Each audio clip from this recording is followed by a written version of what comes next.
This is a rather short report, so it won't put you too far behind your schedule, I'm sure. A couple things that are system related that I can share with you for anybody who hasn't been aware. Finally, the system got their FY16 plan of service and grant application approved. So it is for just about $1,989,000. So it is a funding level of about 58%. We've also been asked by the Illinois State Library to submit by June 1st our FY17 area and per capita grant application.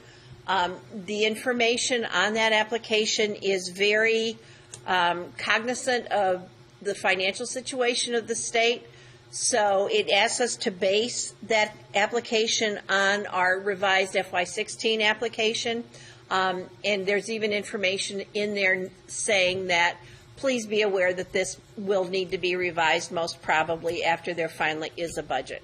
So certainly the state library and the systems are proceeding in uncharted waters, and we'll just sort of see what happens with that.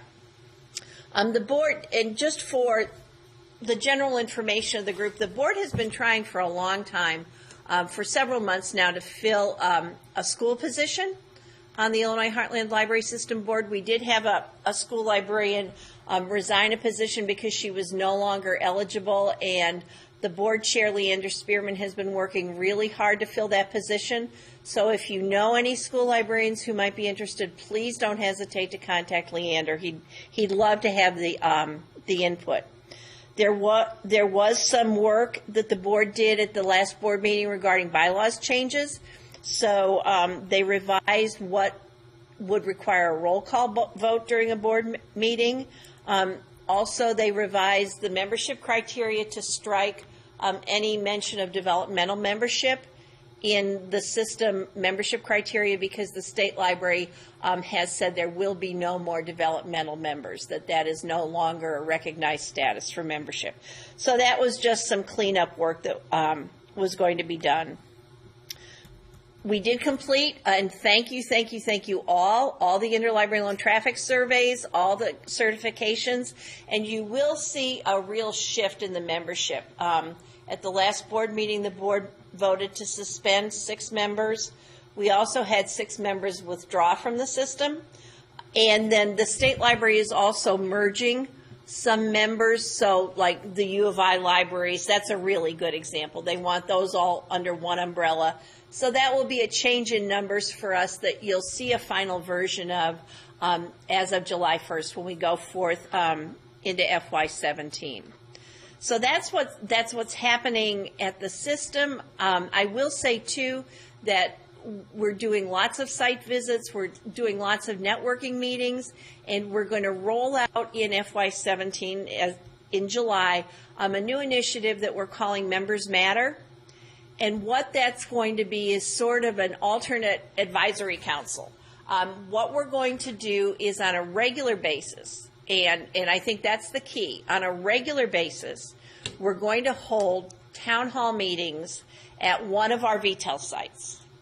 And there will be system staff there, and there will be staff updates, much like you hear in the director's chats and connect with Leslie in those types of mediums. They're going to be live and in person at one of our VTEL sites, and then we're going to open up the other VTEL sites so that people can participate. We don't know yet whether it's going to be monthly or maybe every other month, but they will be held on a regular basis through FY17, and we're going to really try and see if this is an effective way of doing more outreach for our membership. So that's what I have, and if anybody has a question, I'm happy to try and answer it myself or share it with a staff person who would answer it far better than I. Anything? Ellen, I have a question. Ellen, this okay. is Susan. Yes. At Birmingham site. Are you going to send out a list of the members that have asked to be removed from the system, been suspended, so that we know that they're no longer eligible, their patrons no longer eligible at those other libraries? Sure. None of them were public libraries, Susan. Okay. They were mostly special libraries and school districts, and that's in the board report, and I can send that to the group. That's no problem at all. Okay. I would add that I deleted their accounts from Blair. All their patrons? They don't have patrons. Oh, okay. They were either affiliate members or none of them were members of SHARE. Okay. All right. Are there any more questions for Ellen? All right. We'll move on to the SHARE report with SHARE staff, starting with Chris.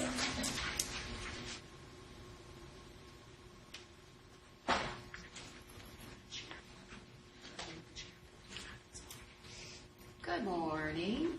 Good morning. I see all these bright shining faces. And it's not raining. Yeah. First, the thing I want to tell you about is our transitional member. You may get tired of hearing it, but I keep being excited because we just keep growing. Right now, I can tell you that 3 of the libraries that had decided they wanted to join SHARE have changed their minds, and they're not going. 3 of them are the 3 schools. Different. Okay, supposedly it's on. Mm-hmm. You don't have to be. That's what's so cool about this. Hi, we can hear you. Someone please mute. Someone please mute their mic.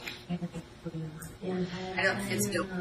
Gilman. A minimum of 12. Gilman Library. Mm-hmm. I don't think they can hear us. Troy, can you help? Okay, thank you. Thank you. Okay, 3 libraries have changed their minds about joining SHARE, but in the meantime, I have 6 libraries ready to take their place. We will be able to get all 6 entered under the DREAM grant, so they will be having the advantages of barcoding SWAT teams and implementation fees being paid. However, we're going crazy, so I told them we wouldn't start with them until July 1st. And they were all fine with that. They're just thrilled they get to join using DREAM grant funds. We have talked a little bit in the past, too, about the change in library law that now indicates that any Illinois member can join SHARE. That means not just IHLS. It means anywhere in Illinois. I'm pretty sure Chicago Public won't join us, but it would not surprise me if, after we start our recruitment efforts, we get some members from Rails, because there are an awful lot of small rural libraries north of IHLS that are very much like our library and have the same types of issues with patrons, have the same kinds of needs, and that sort of thing. So our recruitment efforts will start probably in June or possibly July, and I say that because you all have to vote on a couple of changes before we can actually do anything. And the voting, as the rest of the folks are going to describe in a few minutes, the voting will take place electronically next week. I wanted to tell you a little bit, too, about the SHARE operational guidelines. If you've not heard, the different SHARE committees approved us merging all of the governing documents, in other words, governing bib and cataloging standards, circulation and resource sharing policies, into one document called the SHARE operational guidelines. We hope to have had it posted last week. It isn't yet because, in the meantime, Brant came up with this fabulous way to put it on the website so that it will be easy to search and easy to change when the membership votes on a change. So it'll be coming soon. At the same time, he's also working on a new and improved SHARE website. And Anita, I'm going to tell him what you said in name. That, again, will be easier to find things, will be organized differently than it currently is, and we're hoping will make more sense to more people. Again, one of the reasons for this is we hope to expand beyond IHLS borders, and that's a convenient way for potential new members to find information about us. And that's all on my list, unless anybody has a question.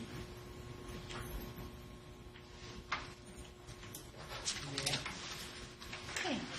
Thank you, Chris. Now we're going to move on to administrative services with Tracy.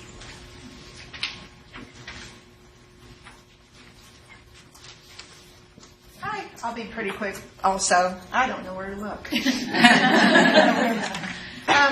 admin portion of SHARE, our department, Terry has been working with school libraries, and she's contacting them, and if she hasn't contacted you yet, you're welcome to contact her about when your seniors leave, getting rid of those records. So keeping up on that type of thing. The IPLAR for this year has been updated, the information on the web. So they're not asking for reciprocal borrowing this year. So it has changed. There are changes. The other thing that we're getting ready to do is redo the holds routing. So I wanted to report how the last holds routing, and that's how the holds are filled. The change that we did dropped the average days to being filled from 16 to between 11 and 12. And that's the average. So 80% of the items get filled within 10 days. But, you've got things that you're on hold for, all the sellers. So the average has dropped quite a bit. Now, the next time that we do it, the delivery departments are getting ready to move some of the libraries around from hub to hub. And we are going to start doing the ILDS delivery. I don't know. So that means instead of it getting on an ILDS truck and then going to the next hub and then getting delivered, we will do that delivery. So I think that will speed this up. I can't wait. I can't wait to see how much that drops is. So that will be coming probably, yeah, but I think in June. I think we're going to put that together by June. So we've been busy working on the website, like Chris said. So hopefully that's coming along. And I've been working on a few new reports to put out there for everybody that will hopefully be useful. One of them is the reciprocal, which is a patron cross borrowing. Those are other library patrons that physically walk in to your library. And I've had a lot of libraries ask me, I want to know the opposite. I want to know mine that go to other libraries. So that's one of them that I'm working on. And then trying to come up with a good way to deal with emails that bounce back from the notifications. So that's kind of what we're working on. Does anybody have any questions? Next. Okay, up next will be Joanne with the bid services report.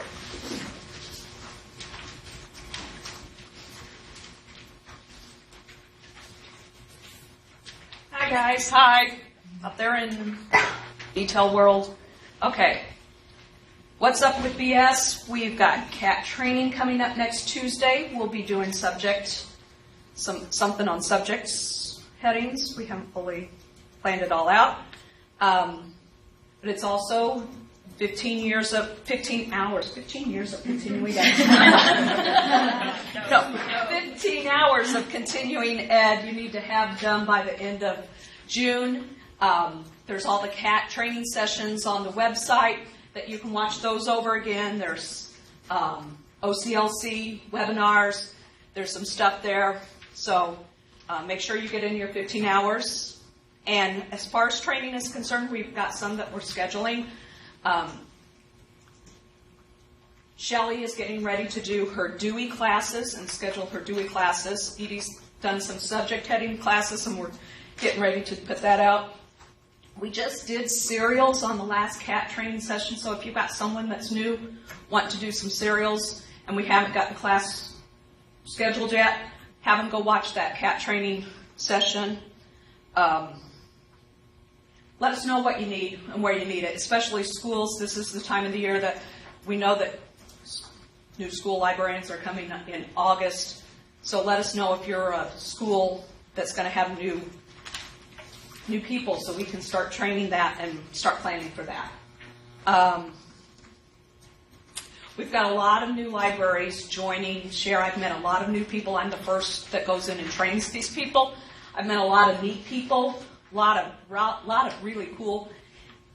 But one thing I do ask, and I ask this of all the SHARE members, if you see a library that's joining in your area, call them up. I do give names. I tell them. I was down at Carrollton last week. I told her, call Anita, find out how this all works of playing nice in the big pool. Just because a lot of them have never been in a consortium before, so getting to understand how that all works. And that does rely on you guys coming out and making the effort and introducing yourself to them and making them feel welcome. $3 bibs. If you don't know what that is, that's a cut rate. You tell us what the OCLC is that we should import according to your bib, your book in hand. And it is just for books right now. It's on the SHARE website if you want some instructions. It does have a little video on how to do it. It's not for videos right now. It's not for any AV.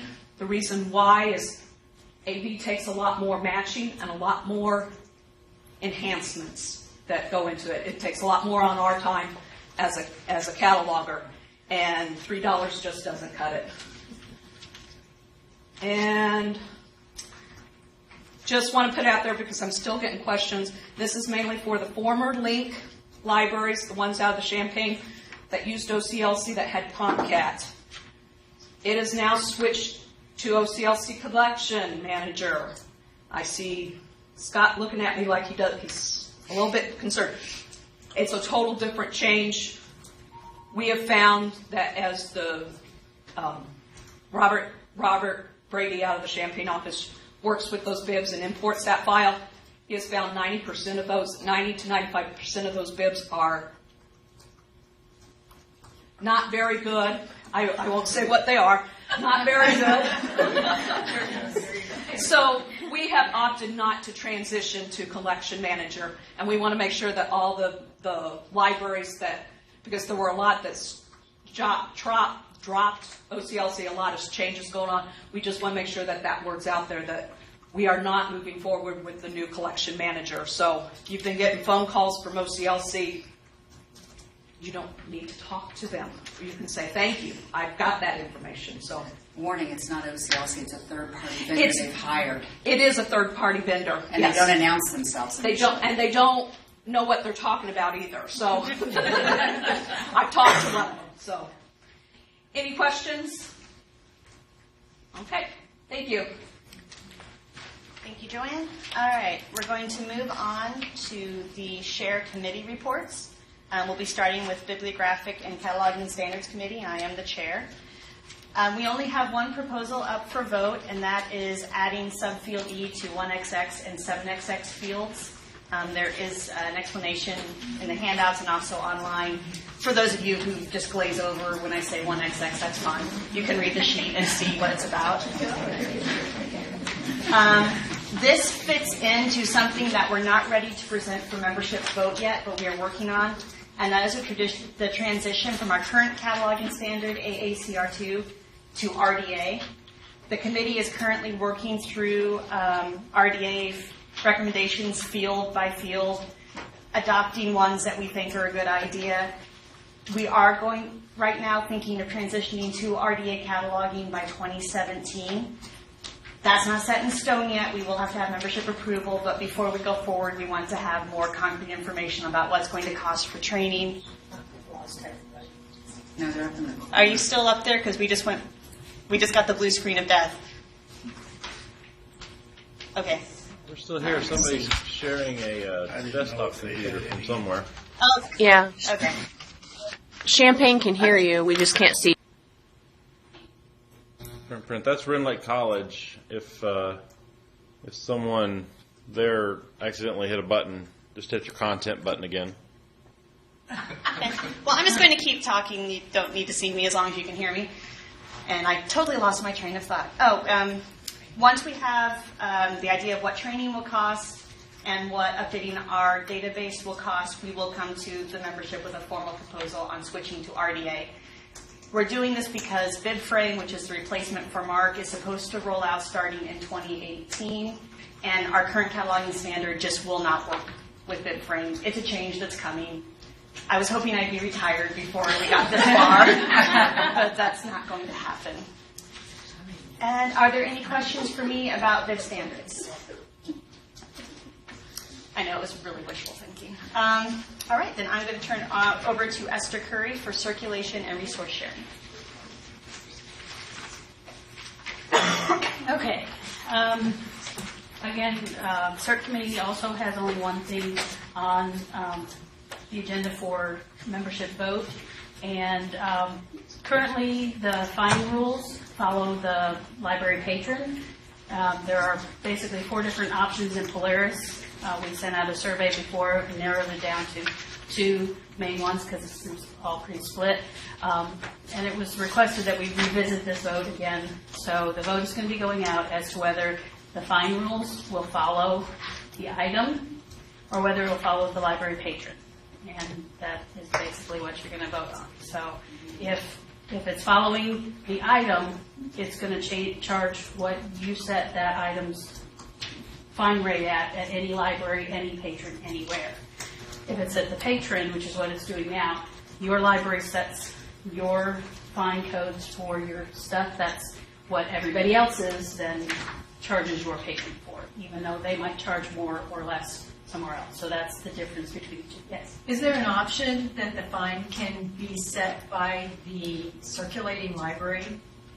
Well, that's what following the item would be. That would be the only, I guess, The transacting library. Yeah, where you're physically checking out the item. That was in the choices when that we did is the one poll. of the choices to do it at the transacting, but that didn't receive many selections as far as the survey. So, because if we put all 4 in the hopper, we're going to have no consensus whatsoever. Because it's yeah. Esther, if I can say something, I'm one of the ones that asked to revisit it because I'm in a position where I have 2 other libraries within 5 miles of me, and having their patrons paying 10 cents a DVD and my patrons staying in line paying $1 a DVD is very embarrassing and very annoying to my patrons.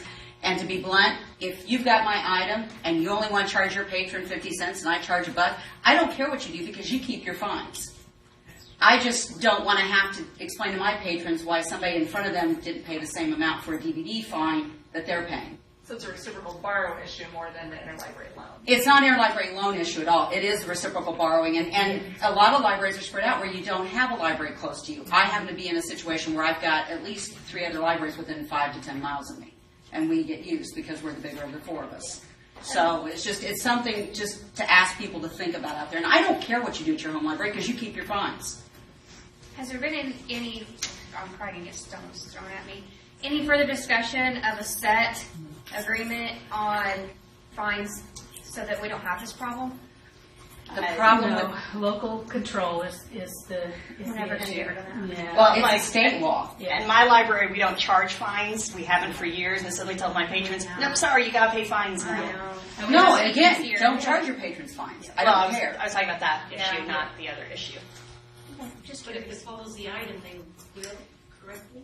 Yeah. Yes. Yeah. And your patrons would be paying. They'd be paying on that item. If we chose to charge them, we probably wouldn't, since we wouldn't be sending it to your library anyway. Yeah, because the fines stay at the home at the library that Yeah, they're because if they transacting. pay it at your library and it's from another, you're not sending that money to the library that owns the item. So, But then again, you're going to screw up your reports if you waive them because it's going to be a lot higher. Oh, we ignore that part of our report because we I don't know, charge any but fines. it's bad enough that we have to explain some of these loan periods. well, and I know Fines would just be worse. Yeah, and I know we've run into that with reporting in that as far as our audit, making sure our staff know don't hit pay, hit waive, and then the auditor knows, that's a internal sort of thing, and that goes on, and that's, but when you hit pay, and the auditor now thinks you're supposed to have that money that you never really took. So, there's lots of factors to go on, but it's one of those issues. You can see both sides of it. It works, part of the reasoning for going with the direction we started with is that because fine rate or due dates are all over the place, at least people could say that's going to be X amount per day, no matter where it's from. But that may not be working, so we've been asked to take a look at it again and see what everybody thinks. So we'll visit it as many times as we need to. If the issue is, okay, our example is Rochester is 25 cents a day. Chatham is 10 cents a day. We have a lot of Chatham patrons that are physically closer to our building, so they come to us, and they get the 10 cents a day. Why can't it be at the the circulating libraries policies? Well, unfortunately, when we put the survey out to try and narrow that down, people just didn't select that. Excuse me, is it possible that people didn't really understand what that meant? Oh, very likely. I mean, we put scenarios in to explain that, but they don't always understand. And is it possible that looking at it in some real lifetime that maybe we could revisit the full 4 again and include the transacting library? Because I'm in the same situation that I have, and as we all here, because none of us are that far apart, that we have people who regularly use our library with a different library card. I'm standing here, my patron's being charged one thing, this patron's being charged a whole lot more or a whole lot less. And it's difficult to explain that to the patron standing in front of us, whereas if it followed and we don't send the money to the other library. It is absolutely an internal transacting library issue because it all stays in that library. And when it does that, wouldn't it make more sense for the transacting library to be able to explain to every person standing in front of them why this is all the same instead of something different? Could that possibly be revisited with more of an explanation as to how the transacting library piece would work? Please? Thanks. Well, yeah, at this point, we could. It just, right now, this is scheduled for vote because it's been approved. We basically, when we put that survey out, that was putting it out for comment, and we took what was receiving the most votes. Because if we put all 4 out, it was pretty well split between all 4. I don't think we had a majority. Did we get a good number of people voting? Do you remember, Chris, how many? I mean, because it sounds like there's a lot of people saying they want that other option back, and so transacting would work for me. Yeah, you know. I mean, we can always we'll have to take it back through all the processes because right now what's been approved is. But I mean that's doable. I mean we can do it. It just means we won't vote on it this time. Well, it makes more sense than voting on something that people don't understand. So I mean, it seems reasonable to wait to get it. Do you have a question or comment? I had a couple of questions. When you put it out last time, as I understand what you said, were there examples for each one? Yes. So we're speculating that people didn't understand. We don't know that for a fact. Yeah, as much as you can when it's, Was there a place for comments, for open-ended comments? Like, was there a place for someone to say, I'm not quite sure I understand, or was it just the example and... I don't think there was a comment. I don't think there was. I'm trying to remember. And I have one more question. It's been a while. For those that responded, was it very clear, the 2 choices that you're selecting, were they significantly more in favor of that than the other 2? Or how was the choice made as to which 2 we would end up with? I think the 2 that we have right now had the majority of the votes. But was it significantly different? I mean, yeah. Because there was one of the 3 got almost none. And then the next one, which would have been the transacting, was next, but it didn't have there was a large gap between, and then the other two are really close, and so what you're going to end up with, it's a third-party candidate.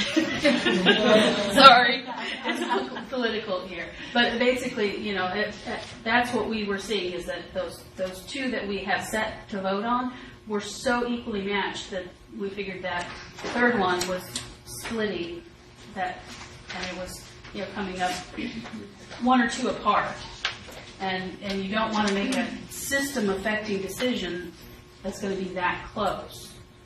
Then what would we gain by doing that over again? Just to have that input to see if people we've worked with it a while and they decided maybe it's not what they thought it was going to be, and give a chance for everybody to put the input in again. And librarians have changed. Yeah, libraries change the policies, new librarians, change in boards, things change. So how long has it been since the initial survey for now? I well, won't ask any more the questions. initial vote that we are following right now. Yes. We did that. We did it before we went on Polaris because that all had to be set up for the. Okay. So yeah, it's been 3 years. Oh, that's Now the survey that I'm talking about went out about 6 months ago. It was right after the last. Yeah, it was right after the. Hey guys, I have a suggestion for you from DuQuoin. It sounds like nobody even remembers what the fourth option was, and I understand where a 4-option system would make it very difficult to choose a choice, but it sounds like people want the transacting library as an option, so maybe a 3-way vote, if that might make people happier now that we've had a chance to work with this for some years and we understand it better, just adding in that third option. Can I say something? Yeah. There's 4 options. There's the check-in library, the check-out library, the items owner, or the patrons owner. So I don't know whether the check-out or the check-in library would be better. I would only put one of those if you're going to redo a ballot. Check-in. Check-in is what people want.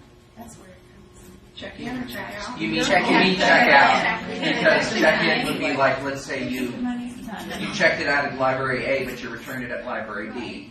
It would be whatever library B's. Could go either way. Yeah. With check-in versus check-out. So I mean, if you're going to add a third one, I would deal with that question first and only add the check-in and the check-out, not both of those. And we can always take it back to the committee. We can put those 2 options out and see which, with just those 2 as the third option. Because I think, again, it's getting people to understand that there's no good way, 100% way to do this that works for everybody. So. Can I say one more thing? If you use, a problem that I see, if you use the items fine rate, is that when your patrons check something out, you have no way of knowing what that is. And so like a long period, even though they're different, you get a due date slip, and you see that, but you have no idea if it's $1 or a dime, or and I think that would be a PR nightmare. And if patrons start to figure out, oh, if I request stuff from Clinton, they don't charge fines at all. Right, exactly. Yes. I love loaning stuff out, but I have my limits. So. You've already kind of figured out by now, like, who has the longer limits on the DVDs. And patrons are going to figure it out no matter what we do. They figure out how to play the system. Don't think they don't. So is the consensus you don't want to vote on this at this point in time?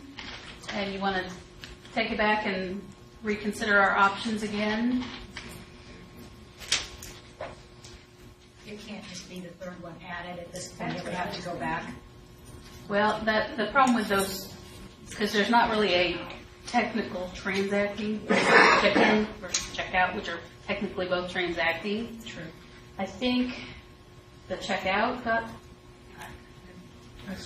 Why don't we too long since Why don't we take it back to committee and we do another poll of check-in versus check-out, in which whatever one of those wins, we stick it in with the other 2 options, and then we do the vote of the 3 options. Okay. I think that's something. Yeah, that's a good idea. What the patron to be informed is checked out. Scott, did you have something? I was just going to suggest that probably just in the interest of getting this meeting along, we go ahead and.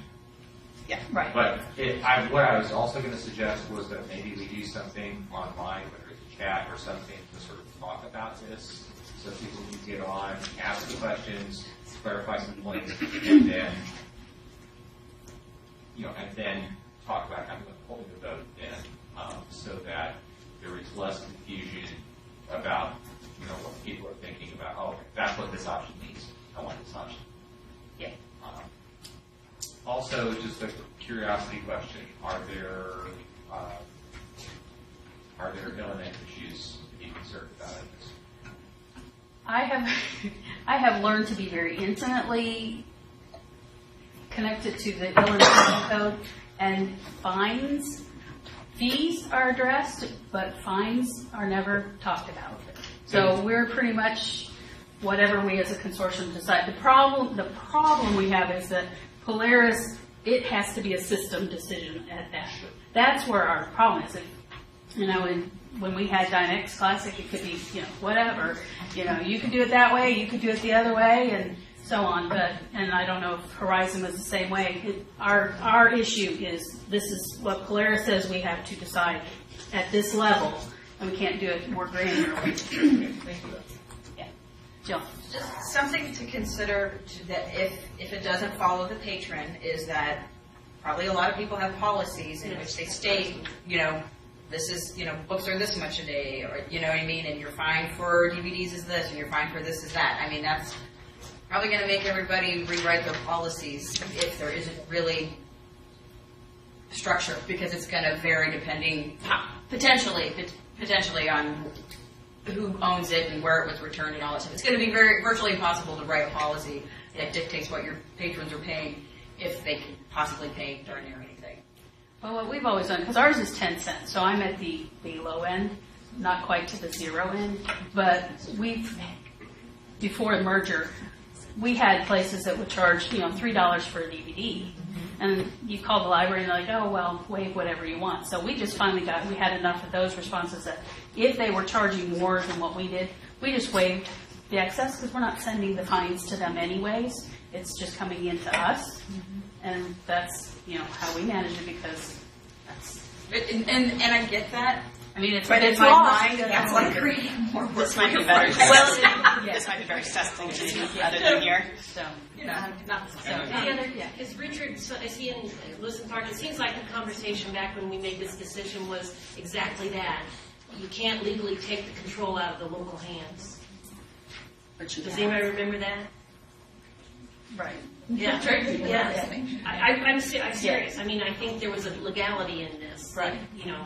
You're trying to take it. It's local control, and if we change what we're doing now, it's taking it out of local control. But if we all agree to do it, is it If still we agree, a local decision? But like Jill said, then we're all good. But I think this might be a discussion better for the committee, so we can move along with this meeting.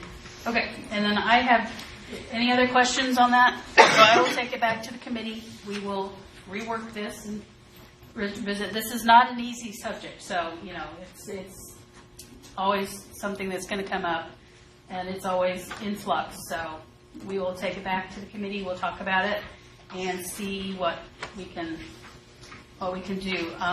Just one other thing in general that I'd like to follow up. Chris mentioned our changing and combining all the policies into the operational guidelines.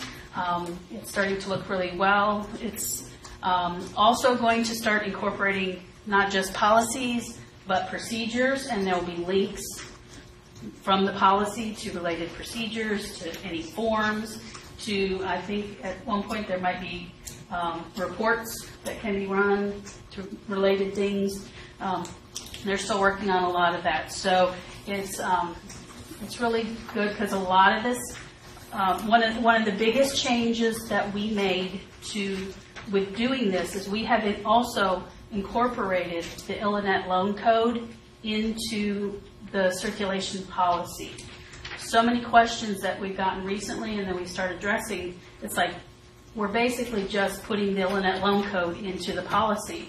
So we finally decided as a committee, rather than addressing everything as it comes up, let's just put the whole code in, because that's why we didn't make policy, because there's already the Illinois loan code, and we didn't want to do double work. So we have combined those documents in that operational guideline. So hopefully that will answer a lot of questions, and the appropriate Illinois code is with the appropriate section of our policy. So I think that's going to be really helpful for a lot of those areas that maybe aren't fully addressed in the policy, because they're already addressed in the Illinois loan code. Will that website or the documents in that website be searchable by topic or by keyword? Yes. Yes, it will be searchable. It will have lots of links, and Tracy was just giving me a preview, and it's looking very, very nice. And it's been the content is all what's been voted on. It's just being restructured in a different format. So any other questions?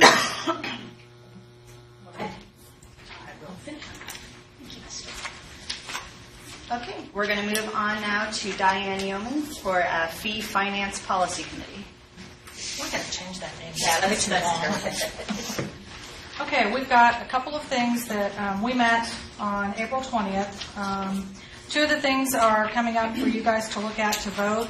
One is the share implementation fees. And basically what we did with the DREAM grant coming to an end, we had to look at what does it really cost to bring a library on. So we asked our share managers to look at that so that the cost doesn't come to the rest of the membership, that when they bring them on, that cost is covered by them to come on. So that's the proposal that you see that has the share implementation fees, and that's what we're asking you to vote on, is to make those fees permanent so that any member coming in will know what their costs will be. The second thing is the changes to the share governing document, which Chris talked a little bit about. We now have the ability to look beyond the IHLS borders, so we want to change in our governing document where it says IHLS to Illinois. That way, anyone not just in IHLS will have the option to join share if they like. So that's that piece of it. The third thing that I want to talk to you about that really doesn't have anything to do with the vote right now, I just want to give you a heads up, it's coming your way. And it's not really pretty, but I think you guys all deserve to know what's coming. And that is with the reduction that IHLS had to take, a 42% cut. They also looked at the amount of money that they give to share, and they did an equal reduction. So instead of the $350,000 this year that we would have normally gotten, we will be getting $200,000. And that's a pretty significant cut for us. We talked about it in the Finance Committee meeting. This year is almost up. We're going to recommend to the Executive Council that the Reserve Fund absorb it for this year.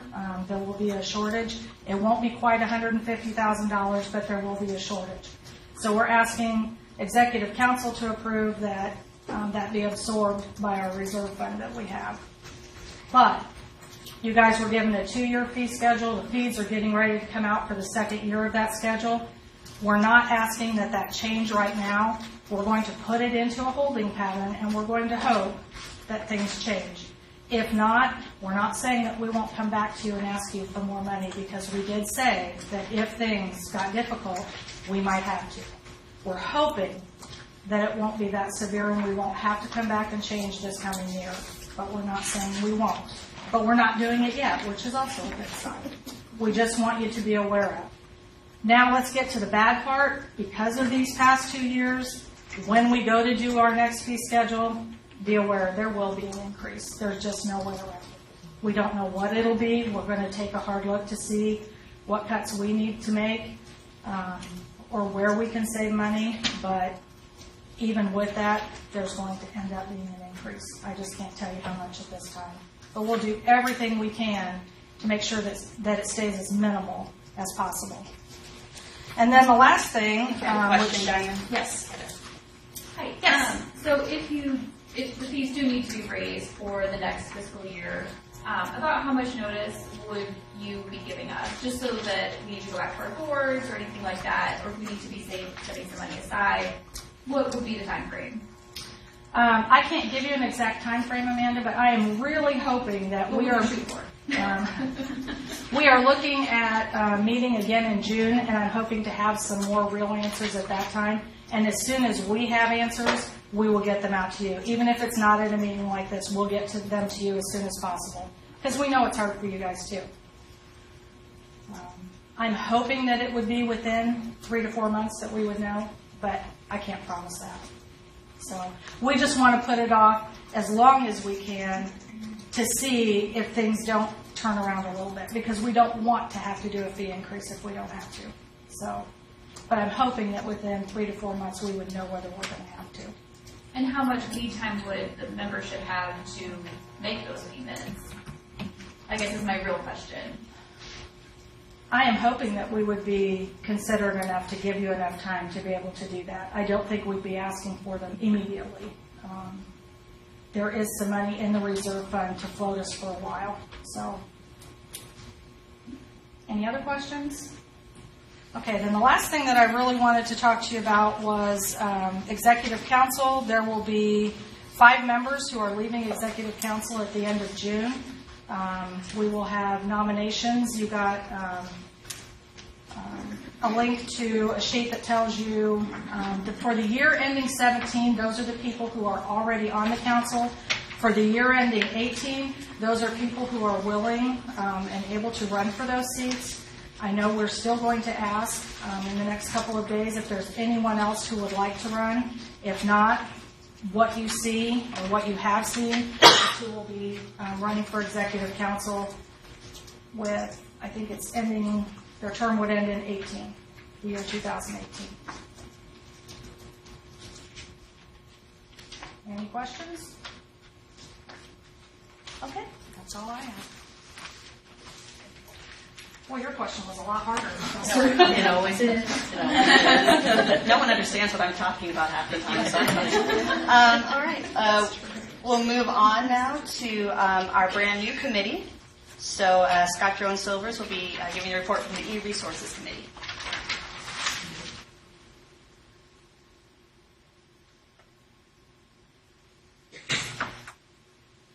Brought my own The new committee has met on 3 occasions now. We didn't have a meeting last month because our previous meeting was a little complicated and it's going to take some time to get the information. Just to sum up what we've been focusing on, yeah, I'm the same way. Do I look this way?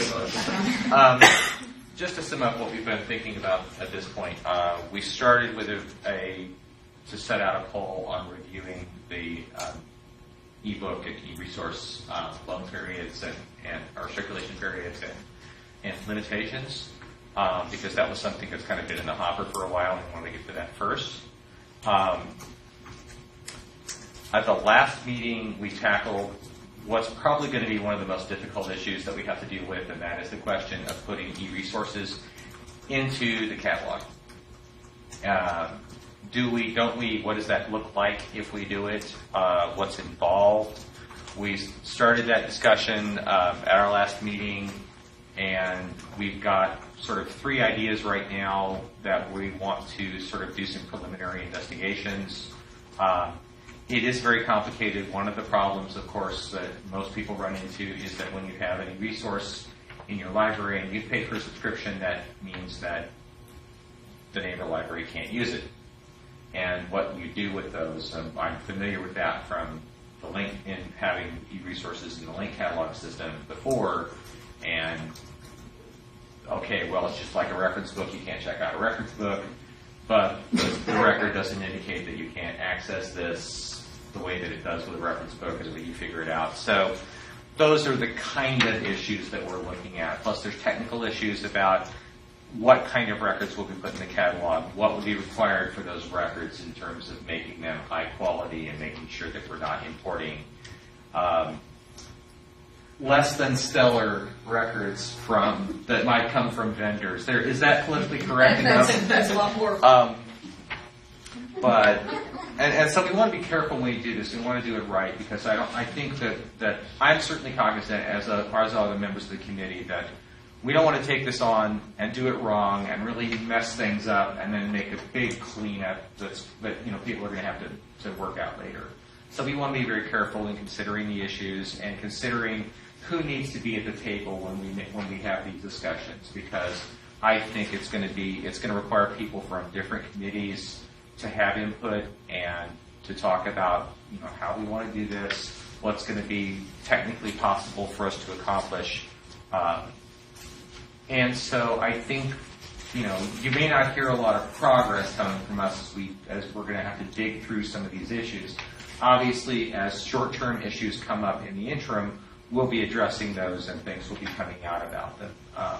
This is one of those, we could just make a decision and do it, but I want to make sure that we do it right. And at some point, we'll probably be putting out some surveys related to this issue of trying to find out from membership, what do you want to see, what do you not want to see, how can we do this so that it works for everybody and not just the library whose records they are. I understand from my perspective, I have a lot of e-resources and I would like them to be in the catalog, but that's not necessarily the best for everybody. So that's something that we want to consider. I have some options there. Some other people may not have those same options. So that's sort of what we've been doing thus far. We have a meeting scheduled in May. It's the fourth Monday in May. And we should be having some demos from share staff on some options that we discussed at our last meeting. Once we see those, that may help us determine sort of some directions that we may pursue for the future.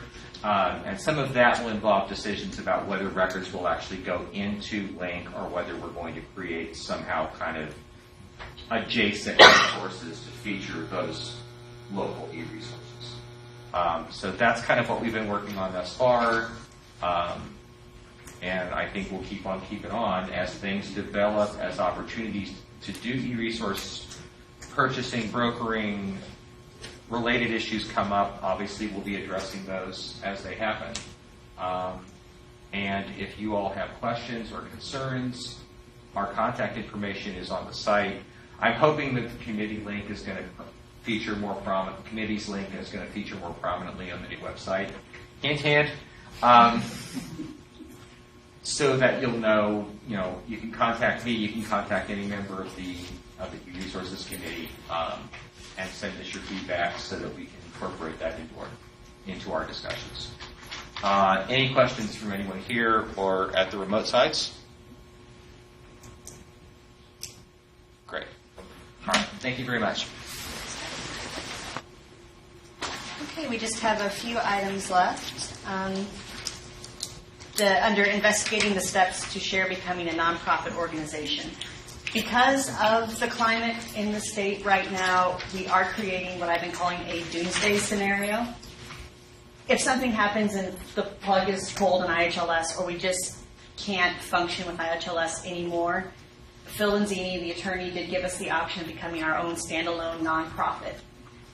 It's not something that we're recommending we do. It will definitely increase fees because right now IHLS pays in kind for facilities, and we have to absorb all of those costs.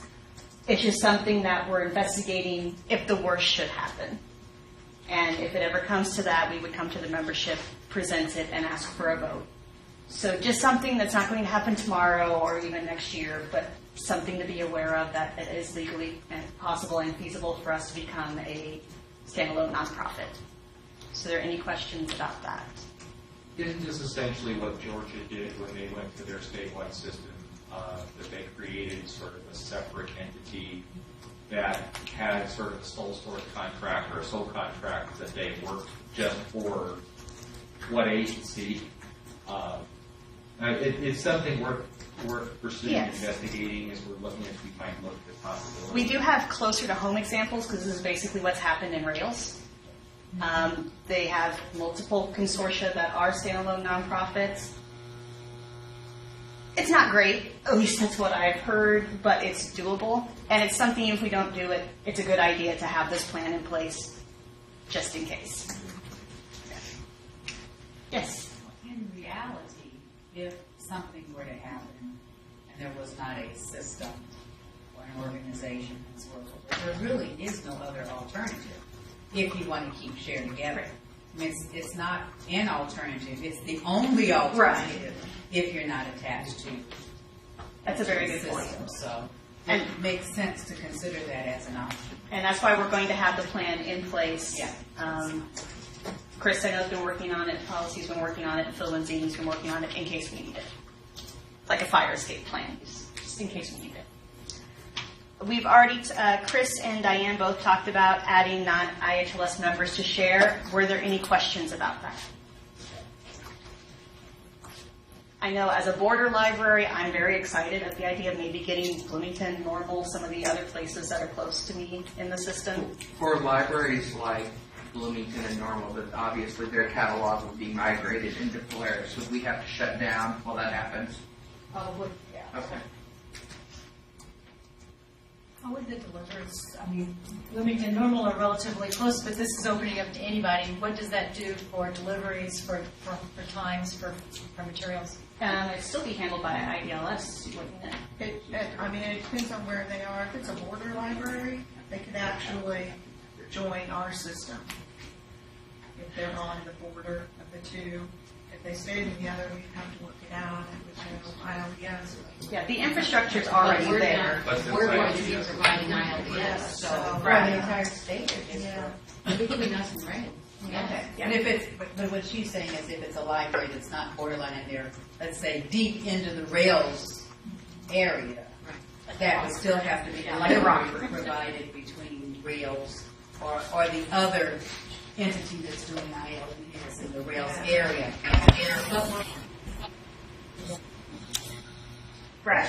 Yeah, the infrastructure, I had the same question. The infrastructure is already there. It doesn't change. And we'd be using what's already there. Might be a little slow. Yeah, and if it's coming from Rockford, it's going to take longer to get to Cairo. It's just the way it is. Any other questions? Hey, Bobby. Was there any? Yes. Yeah, this is Robert. I missed you on the first one. Is there a certain amount of, you said you're investigating the steps. Do you have a budget for this investigation, or is there a cost that you've set up that amount of money or resources that you're going to put, you've already allocated for this investigation of the steps? Lisa shaking her head no. I know Phil did a very brief, but no, we have not. That is something we could definitely look at. Yeah, we haven't gotten that far yet. We're just starting. Or is he asking if we're getting the charges for the investigation itself? Or have we set aside money for the investigation? I had a brief phone call with Phil Lindsay. The rest of it's on me. I mean, Share paid for that phone call, but the rest has been my time. And you're already paying, so. Right. Does that answer your question, Robert? Yes, thank you. All right. And Diane already talked about the elections for share.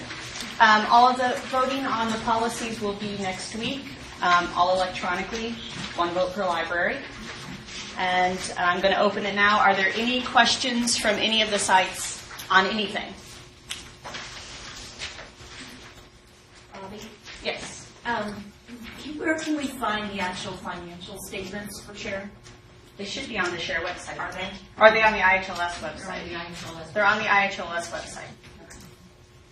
Under board. Under board? Yes. Under the board. Yeah.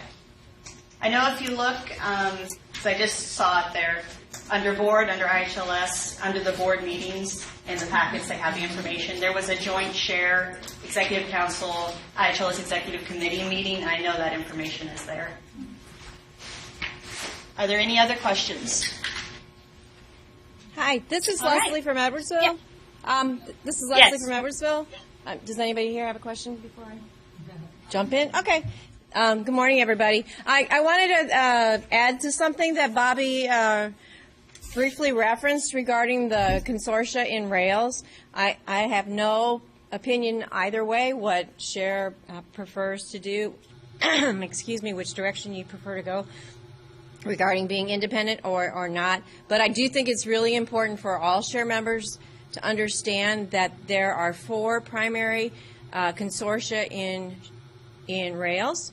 Oops, there's a spider on our table. Okay, it's dead. Anyway, there are 4 primary consortia in Rails. There's also several more consortia in Rails that are much smaller. But those smaller consortia in Rails, those are independent. They have no connection at all to the system. They receive no financial assistance from Rails. The 4 larger consortia, including SWAN and RSA, those receive a considerable amount of financial assistance from Rails. So while they are independent in that they have a governing board of their own that doesn't report to the system board, they are not independent financially, and that's a significant difference for you all to remember.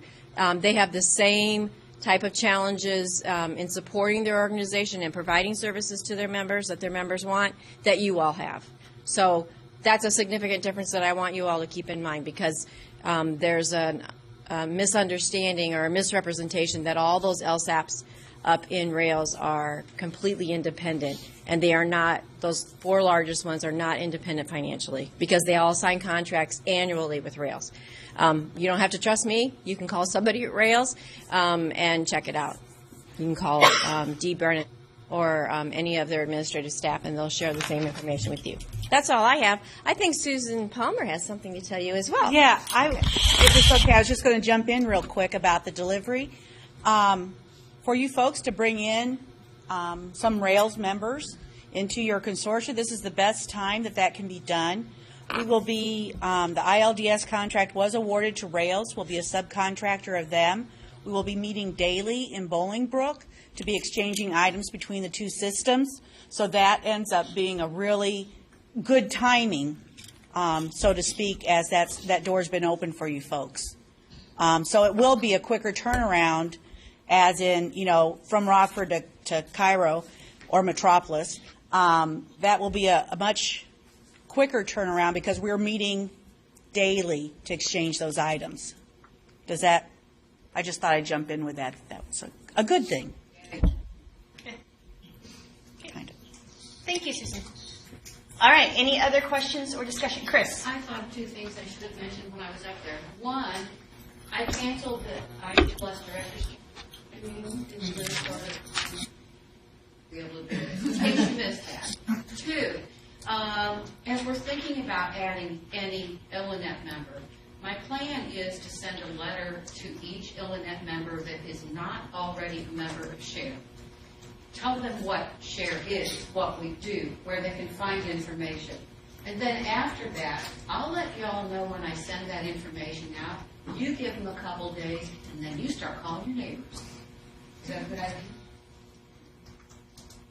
Bloomington, you're in charge of calling Bloomington. Let me get a new director first. Yeah. Hey, Chris. Yes. Chris, we didn't hear the first thing that you said. You said you had a couple of things to add, and we only heard the second one. No IHLS directors chat this afternoon. Oh, okay. Thank you. Did you hear? Ellen and I are kind of occupied. All right. Any other questions, comments? As Scott said earlier, if you have any comments you want to send to any of the committee members, our email addresses and our phone numbers are all on the SHARE website. So please, if you're driving home and thinking of something else you wanted to say, send it to us. We're happy to talk to you. Thank you all for coming, and see you in 6 months. Thank you, everyone. Glad we didn't go to camp for that. I know. Well, 3 hours driving, 4 hours driving, 1 hour meeting. Oh my gosh. Oh God. We have to have lunch. Come here and give me a hug.